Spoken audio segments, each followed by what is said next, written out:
إن الله لا يغير ما بقوم حتى يغيروا ما بأنفسهم وإذا أراد الله بقوم سوءا فلا مرد له وما لهم من دونه من وال.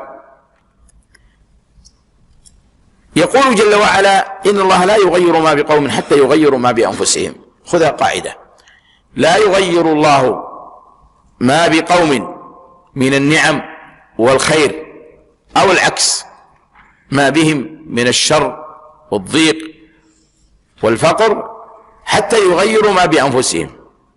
فإن كانوا على خير لا يغير الله عليهم إلا إذا تغيرت أنفسهم وقلوبهم وعصوا وتركوا شكر ربهم، فيغير الله عليهم إلى شدة. وإن كانوا على حال شدة فالله لا يغير عليهم إلا إذا تابوا ورجعوا، فإن الله يغير حالهم إلى خير مما كانوا عليه.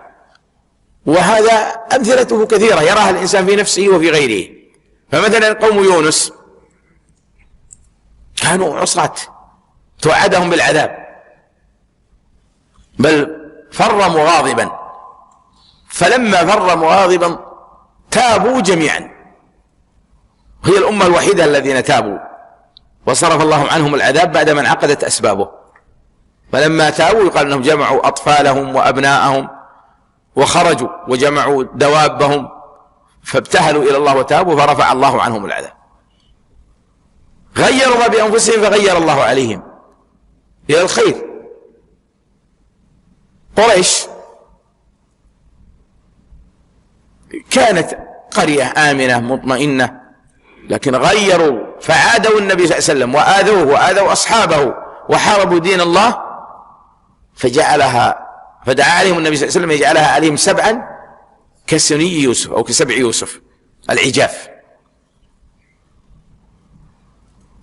الصحابة كانوا مستضعفين في مكة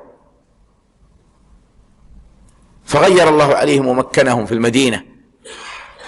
إذن الجزاء من جنس العمل.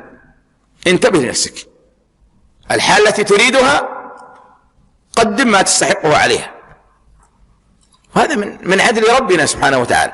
قال الطبري إن الله لا يغير ما بقوم من عافية ونعمة فيزيل ذلك عنهم ويهلكهم حتى يغيروا ما بأنفسهم من ذلك بظلم بعضهم بعضا واعتداء بعضهم على بعض، فتحل بهم حينئذ عقوبته وتغييره. إن الله لا يغير ما بقوم حتى يغيروا ما بأنفسهم وإذا أراد الله بقوم سوءا فلا مرد له.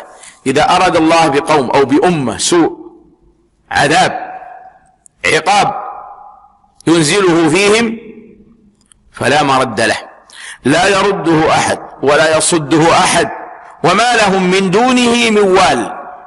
ليس لهؤلاء القوم من دون الله من وال يتولاهم ويكون وليا لهم فينصرهم ويدافع عنهم ويمنع عنهم العذاب، لا.